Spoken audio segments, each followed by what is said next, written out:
All right, picking back up from number 57 on the Phoenix Fire wheel grid. 57, I am being moved by who I think I am. 7 is self-awareness. I am being moved by my journey. Again, perspective. If your journey is a beautiful one and you don't see any issues with it and you are 100% sure that you are fine, continue on. Use this Phoenix Fire wheel to just burn away the things that might take you off course. But if your journey has consistently shown you struggle or requires a whole massive dump of energy, then you're being moved by a journey where you might be the horse.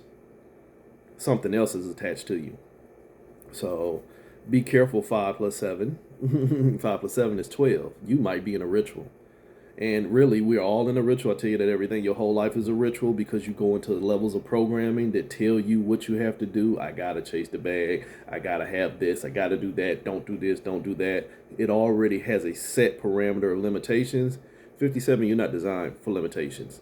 The only limit you need to have is being the unlimited you.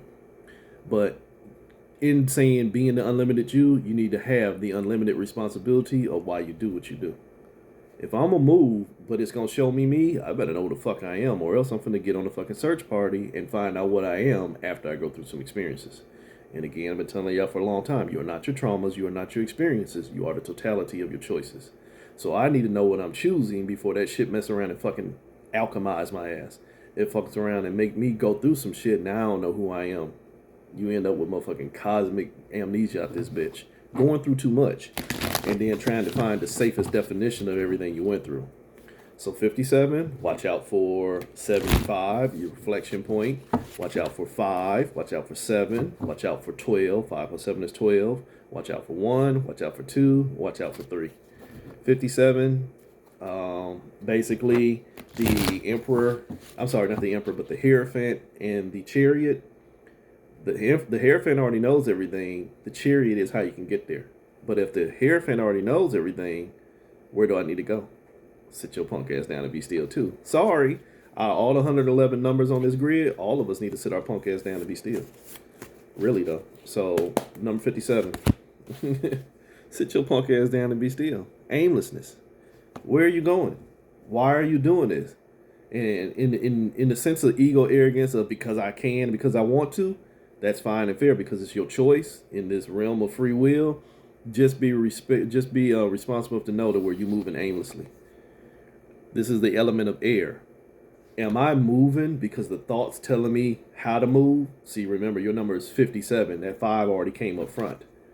3 plus 2 is 5, where the thoughts have already shown me my options. But if the whole goal is to see me, I need to see me before the thoughts trick me. 57, make sure that you ain't out here moving aimlessly just because you know how to survive. You're not here to survive, you're here to live. And you're here to live in wholeness so that you can understand not to keep processing your experience in separation. Hope that makes sense to you. 57 goes to 58. 58, the Hierophant and the struggle card. I already know the struggle. This is the motherfucker that won't leave the hood. Energetically, this is a person that will not leave the hood because the hood is all I know. So 58, if this is who you are, let that shit go, homie. Let that shit go. You do not have to become your struggle because the idea of struggle is to kill you. That's the whole goal of struggle, is to take your power. 5 plus 8, 13. Death. Take your power. 5 plus 8, 13. 13, 1 plus 3, 4. The ruler. Your struggle will rule over you because the only thing you're going to do is fight. You don't have to fight so much, 58. You don't have to fight so much. And if it's always a reflection of somebody always testing me, or I don't know how to keep still because everybody throwing at me, or everybody this, that, and the other, that's irresponsibility to yourself to learn how to manage and monitor your own energy. Again, things happen to you. Happen for you, not to you. And like I told somebody a few days ago, kind of went over people's head. You hire people until you hire yourself. You sign people into your experience until you hire yourself and break the fucking contracts. The Phoenix cycle.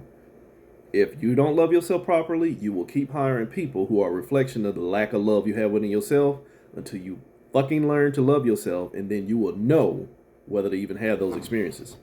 So 58, if you already know where the struggle's at, don't choose the struggle, choose you. And if there's still a struggle after you have now chosen you, then there's still a struggle somewhere in you.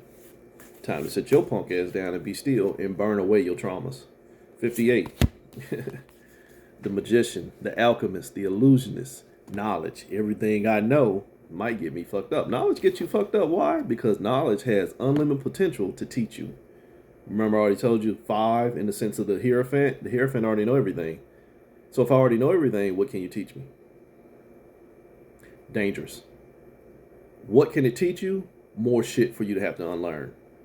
But it can expose you to awareness that I need to unlearn without learning something new.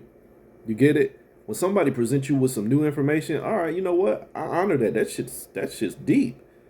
Now I need to take out this programming that I've been holding on to that is correlated to that without holding on to that so much to where now it starts to skew my view of everything else.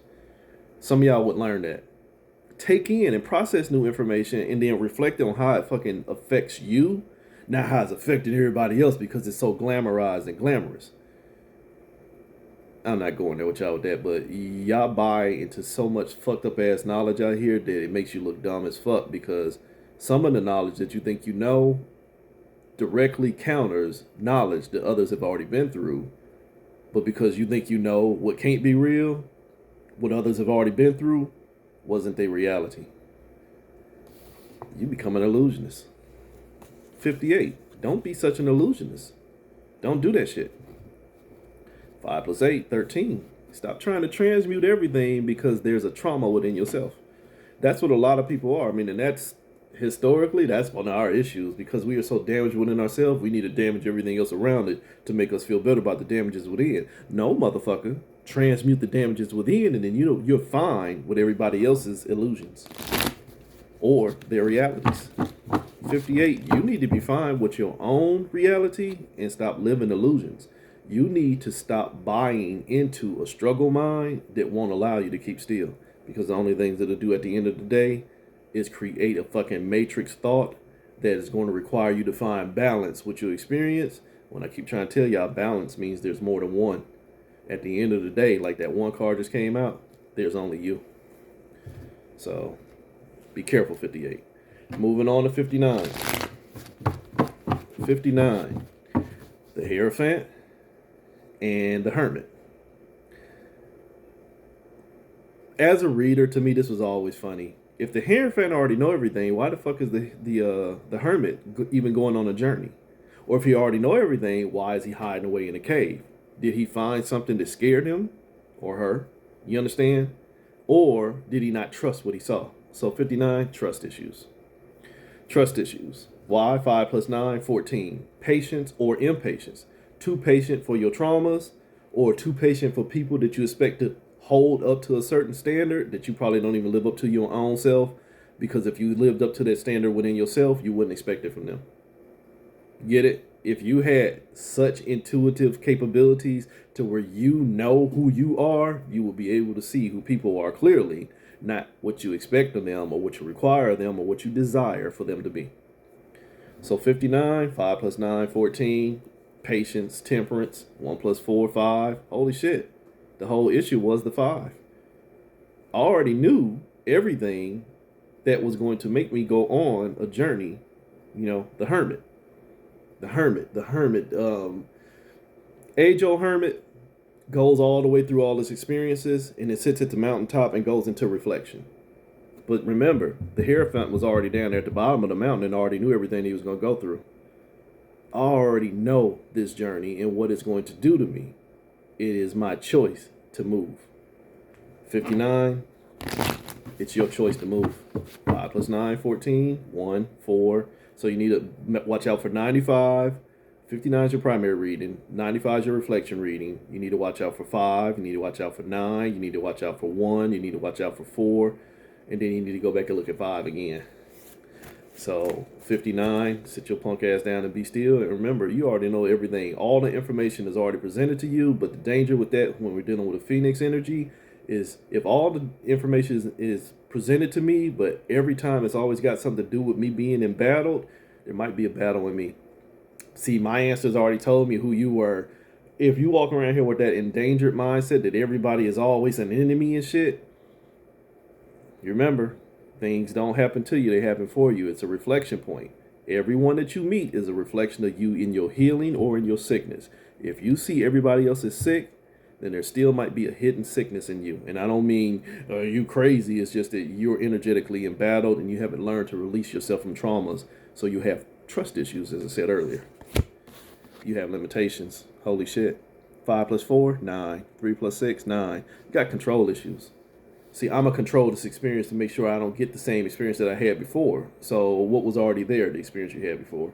So now I'm going to control this one to make sure that it don't become that one. But in order to make sure it don't become that one, I need to keep this one with me and measure it.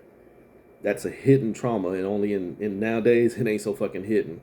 Why you act that way? Because see, last time so-and-so did this to me and I'm going to make sure you ain't going to do it. Well, why are you measuring me off of that person's experience? And why are you still holding on to that experience? Because now you tainted the experience that you're having now. Limitations. 3, my thoughts. 6, my foundation. What was your foundation? A traumatized experience. So the only thing I'm thinking about is a traumatized experience to make sure I don't get traumatized. But holy shit, 5, I already knew what trauma felt like. So why am I journeying in the sense of the hermit with a trauma? Why not find balance and set myself free? Fuck around and find out that the limitations you place on your existence, your relationship, your journey, your whatever, the limitations you place will become your reality. So from 59 to do 60, and then I'll cut it off from right there. 60. Remember, we just got to talk about foundations. In the sense of tarot, 6 is love. But love here is expressed in the form of duality, which means there's already separation. So love is already under condition. So in other words, it's an attachment. So 6, I have an attachment. I have a trauma. I have a trauma to trying to find the balance with my experiences. That's where I find love, is in my experience with others, because my heart chakra is full. Shut the fuck up. So understand that your heart chakra is an attachment vessel. Your first brain is what? Trying to process separation. So therefore, everything that it processes is already under condition of attachment. 6, foundations, 0, fooled.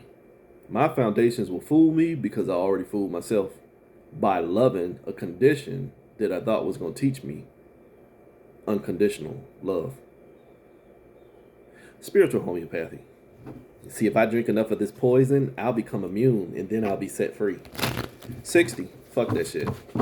There can be no condition. If you're going to lie to yourself, but quit lying to everybody else, because eventually you'll get tired of lying to yourself and then you'll learn to live a little bit better sense of reality. So 60, watch out for 6, and that's it. See, that's the reflection point. So again, with 60 is my foundation will show me everything. Because in this case, 0 does not just necessarily have to be the fool. 0 can be source. My foundation will show me everything, because remember with 59, he had the limitation card. He had a ceiling cap. So 60, if I'm looking at life through rose-colored glasses, then everything I see is going to already be red. R-E-D and R-E-A-D. Everything I see is already going to be pre-scripted for me. Write your own fucking story. Release yourself from the preset experiences based off of what you're trying not to see or done had too much of or want more of. Remember I told you traumas are double-ended. Do something good, I want more of it. Show me something bad, I want to stay away from it. Do neither. Take the experience for what they were and then be aware of what the possibility is in the next one and then make a choice. Not dependent or interdependent on what you've already been through. So 60, move free of your traumas or you'll only keep finding experiences that will produce more of the same. Scarcity. Again, this is a star card. Star in things that require less of you. Your keyword, reciprocity. I've been trying to tell y'all for years, reciprocity is basically high-end non-attachment. Non-attachment is I'm operating from my highest point of perspective in energetic performance, and now I can find somebody who is doing the same, and then we can flow without attachment. That's non-attachment. You're at your highest, I'm at my highest, then we can go together without having to feed each other. Why? Because we're feeding each other just by being who we are. We're energetically putting off a signal that is already matched on both corners. Therefore, there's no entanglement. When I am operating at my highest and somebody else is operating a little bit lower, it's going to require my energy to drag us along. That's the karmic field. So, in understanding reciprocity, you need to have that even flow. Not a reflection. I see you, but the dirty word but, because now we got justifications. Justifications, again, the field of karma. Reciprocity, I see you. You flow like I flow, so then we can go. What happens when that flow breaks off? Then you still keep going and you namaste the other motherfucker while they going about their way. Or you can make an energetic choice to keep dragging them along with you, but you have to be responsible for the karma. So make sure you are starring in more things that produce less karmic residue. We'll use that word. 1, my magic. 7 is in who I am.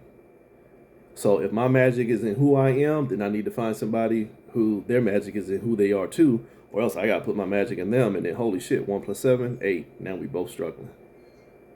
Be careful. Don't struggle with nobody. Learn what reciprocity is, learn what non-attachment is, and stay in your flow. And I'll come back with 61 later.